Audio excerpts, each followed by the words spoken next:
매일 성경과 함께하는 오늘의 큐티 시간입니다.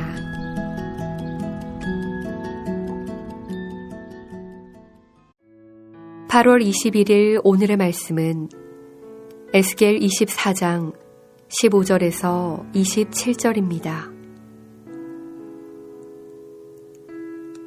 여호와의 말씀이 또 내게 임하여 이르시되, 인자야, 내가 내 눈에 기뻐하는 것을 한번 쳐서 빼앗으리니 너는 슬퍼하거나 울거나 눈물을 흘리거나 하지 말며 죽은 자들을 위하여 슬퍼하지 말고 조용히 탄식하며 수건으로 머리를 동이고 발에 신을 신고 입술을 가리지 말고 사람이 초상집에서 먹는 음식물을 먹지 말라 하신지라.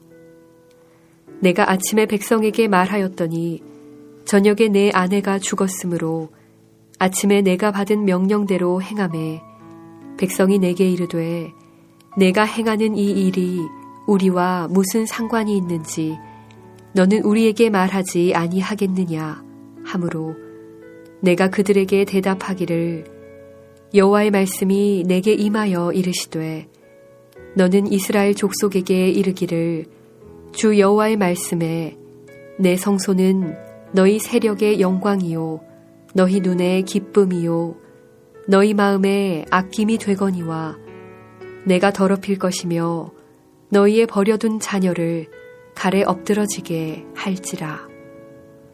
너희가 에스겔이 행한 바와 같이 행하여 입술을 가리지 아니하며 사람의 음식물을 먹지 아니하며 수건으로 머리를 동인 채 발에 신을 신은 채로 두고 슬퍼하지도 아니하며 울지도 아니하되 죄악 중에 패망하여 피차 바라보고 탄식하리라.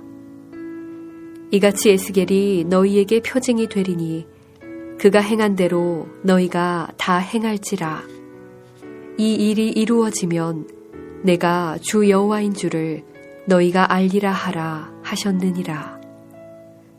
인자야, 내가 그 힘과 그 즐거워하는 영광과 그 눈이 기뻐하는 것과 그 마음이 간절하게 생각하는 자녀를 데려가는 날, 곧 그날에 도피한 자가 내게 나와서 내 귀에 그 일을 들려주지 아니하겠느냐. 그날에 내 입이 열려서 도피한 자에게 말하고 다시는 잠잠하지 아니하리라. 이같이 너는 그들에게 표징이 되고 그들은 내가 여호와인 줄 알리라.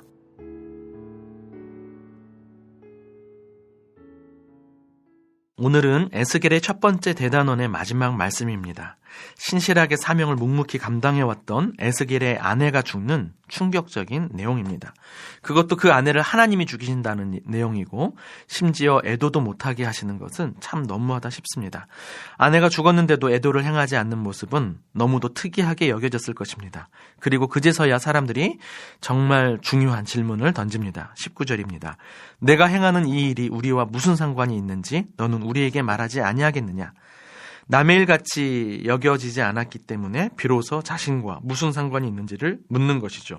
사랑하는 여러분, 묵상이 바로 이런 것 아니겠습니까? 오늘도 거리감을 두고 싶어지는 충격적이고 또 무거운 말씀이지만 이 말씀이 우리의 마음과 인격과 삶으로 가까이 다가와 만나는 은혜가 있기를 기도합니다.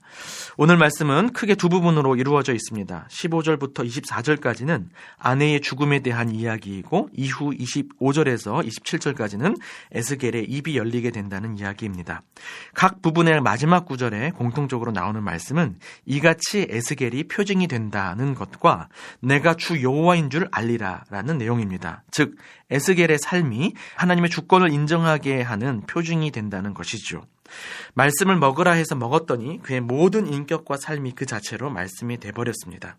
말씀의 사람은 이렇게 자기 영광을 위해 순종하는 사람이 아닙니다. 죽어도 주를 위해, 살아도 주를 위해 사는 자가 말씀의 사람일 것입니다. 우리의 삶도 모든 상황 속에서 하나님을 드러내는 거룩한 표징, 거룩한 하나님의 말씀이 되기를 소망합니다. 전반부 말씀을 살펴볼까요? 하나님은 굳이 왜 에스겔의 아내를 죽이셔야 했을까요? 16절에 보면 내 눈에 기뻐하는 것, 즉 아내를 치시겠다고 하시는데요. 21절에 보면 너희의 세력의 영광이요 너희의 눈에 기쁨이요 너희 마음의 아낌이 되는 성소를 더럽히시겠다고 하십니다. 즉 기뻐하는 것에 상실감을 보여주려고 했던 것 같습니다. 누구의 상실감입니까? 에스겔의 상실감을 통해 유다 백성의 상실감을 표현하는 측면도 있겠지만 사실 하나님의 상실감이기도 합니다. 너희의 영광과 기쁨과 아끼는 그것은 너희의 것이 아니라 내 성소, 즉 하나님의 것이라는 것입니다. 21절 후반부에도 자녀를 칼에 엎드려지게 할 것이라는 말씀도 마찬가지입니다. 그들이 아끼고 사랑하는 자녀가 죽는 아픔은 결국 하나님의 자녀인 하나님의 백성들이 심판받는 아픔을 반영하고 있는 것이기도 합니다. 즉 하나님의 것이며 하나님이 아끼시고 기뻐하셨던 성전과 백성을 심판할 수밖에 없는 하나님의 마음이 묻어져 있는 것입니다. 왜 에스겔의 아내가 죽어야 합니까? 이때 에스겔의 심정은 어땠을까? 이러한 질문들만큼이나 중요한, 아니 더 필요한 질문이 이것입니다. 왜 하나님의 성소와 하나님의 백성이 멸망하여야 합니까? 이 상황에 대한 하나님의 마음은 어떨까요? 어쩌면 에스겔은 음란한 아내와 결혼하며 살아야 했던 호세아처럼 자기 스스로 이러한 일을 경험하면서 하나님의 마음을 더욱 잘 헤아릴 수 있었을 것입니다. 자, 그렇다면 왜 애도를 표하지 말라고 하셨는지 생각해 봅시다. 23절에 보면 죄악 중에 패망하여 피차 바라보고 탄식하게 될 것이라는 말씀이 나타나는데요. 슬피 울 자격도 없이 자기 죄악을 인정하며 뼛속 깊이 후회하게 된다는 것을 의미하는 것 같습니다. 또한 충격이 너무 커서 눈물도 안 나오는 상황을 알려주시는 것일 수 있겠습니다. 심판의 규모가 생각보다 큰 것도 충격이겠지만 전혀 예상치 못했던 일이 벌어졌기 때문에 충격이었던 것입니다. 그들은 성전이 있는 한 멸망하지 않을 것이라는 확신이 있었습니다. 게다가 북이스라엘을 멸망시켰던 아수르가 예루살렘을 침공해 왔을 때 히스기야의 기도를 통해 기적적으로 구원받았던 경험까지 있어서 그 확신은 더 견고해졌었습니다. 성전 때문에 멸망하지 않는 줄을 알고 성전을 자랑하고 기뻐하고 아꼈는데 그 성전이 멸망당했다는 것은 엄청난 충격이었던 것입니다. 성전은 하나님의 임재가 있기에 영화로운 곳입니다. 건물이 화려해서도 아니고 성전 건물 자체가 예루살렘을 지켜주는 것이 아닙니다. 21절에 나오는 너희 세력의 영광이라는 표현은 자랑이라고 번역되는 것이 더 적절합니다. 우리는 무엇 때문에 교회를 자랑하고 있습니까? 혹 큰 규모와 잘 구축된 시스템 등을 자랑하고 있지는 않나요? 하나님의 임재가 교회의 자랑이어야 할 것입니다. 그리고 또 한 가지 생각해 볼 부분은 우리가 과연 무엇을 의지하는가 하는 것입니다. 그들은 잘못된 성전 신학을 의지했습니다. 혹 하나님보다, 하나님 말씀보다 더 중요하게 붙들고 있는 이데올로기, 즉 무슨 주의, 이러한 것들을 주의할 필요가 있겠습니다. 어떤 교회를 다니는가, 어떤 교리를 붙드느냐도 중요합니다만 교회와 교리보다 크신 하나님을 결코 놓쳐서는 안 될 것입니다. 마지막 부분 25절에서 27절을 짧게 다루기라고 합니다. 예루살렘이 멸망하여 자녀를 빼앗기는 날 거기서 도망온 사람이 에스겔에게 소식을 들려줄 때 에스겔의 입이 열릴 것이라고 합니다. 에스겔 33장 21절 이하에 보시면 그 날짜가 사로잡힌 지 12해, 10째 달, 5째 날, 즉 BC 585년 1월 19일로 예루살렘이 파괴된 지 약 5개월 후를 가리킵니다.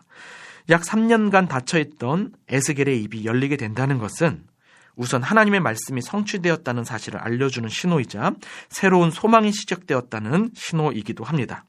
이제 심판 선지자로서의 사명이 끝났고 잠시 쉬었다가 다시 33장부터는 유다의 구원과 회복을 향한 파수꾼 선지자 사명을 감당하는 이야기가 이어질 것입니다. 완전한 심판으로 이야기가 끝날 줄 알았는데 오히려 새롭게 시작된다는 사실을 암시해 줍니다.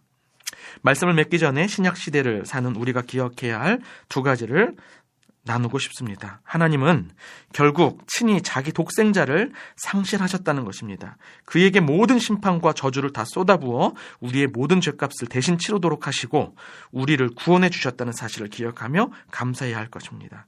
또 한 가지는 주님 다시 오실 때에 이와 같은 진정한 최후 심판이 있을 것이라는 사실을 기억해야 합니다.